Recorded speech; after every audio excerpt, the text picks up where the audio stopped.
want to use you people. మనల్ని వాడుకోవాలి. How many days we will live like in this condition? ఎంతకాలం ఇదే స్థితిలో మనం Then ఉంటాం. we are going to change our life. మన జీవితాలు మార్చుకోవడానికి God ఎప్పుడు is ఇష్టపడతాం. ready and He is waiting for you people. దేవుడు మన కొరకు ఎదురు చూస్తున్నాడు. Because God needs you people. దేవుడికి మనకు కావాలి. Because God does not need your money.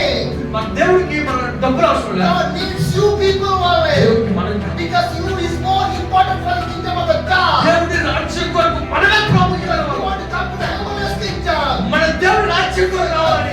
God is waiting for you. ప్రతిరోజు ఆయన మన కొరకు ఎదురు చూస్తూ ఉన్నాడు. Today my daughter will come. ఈ రోజు నా కుమార్తె వచ్చింది. Today my children will ఈ come. రోజు మన పిల్లలు వస్తారు. Today this family will ఈ come. రోజు కుటుంబం Today వస్తుంది. the sister will come.